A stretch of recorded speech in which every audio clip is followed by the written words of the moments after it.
When I make a piece, I definitely have a story in my mind that's evolving, and it actually helps inspire the next piece that I make.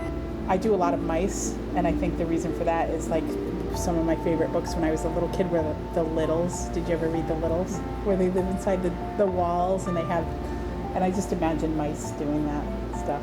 Silly as that is, I just imagine it. I was born and raised in Bristol, Rhode Island. My mother grew up in the house that I live in, and she raised us there, and now I bought that from her and raised my own son there. 5 generations of our family have lived there.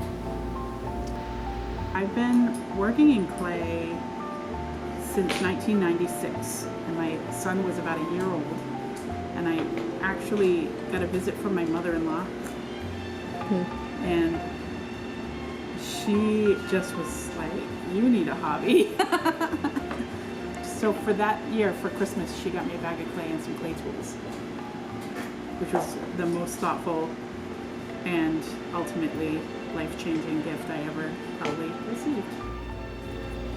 My work in general is really playful, and even if somebody has lost a pet and they're heartbroken, I can bring the smile back. I bring the joyfulness of that pet back somehow, even if it's just a still sculpture.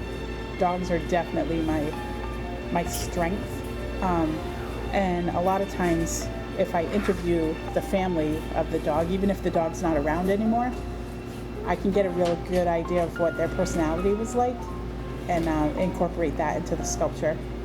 Some of the little details I like to put in are teeth and toenails, because if you go to the store and just buy a golden retriever off the shelf that's been mass produced, they cut corners to make it easier and make more money on it, and you're not going to get teeth and toenails in that piece.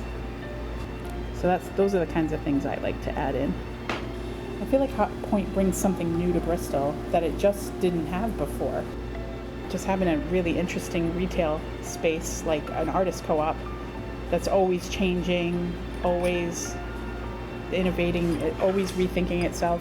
It's just fun. It's visually fun for the neighborhood. If I sell one mouse for $30, I feel great, and especially when I see the person that buys it and how much joy it brings them, how happy they are to have that one little piece of art. I think the Hot Point affords that opportunity not just to the artists, but to the people who go to buy art. And to be able to just go to a place and meet the artists that actually made that stuff I think it's exciting. I would think that other people think it's exciting too,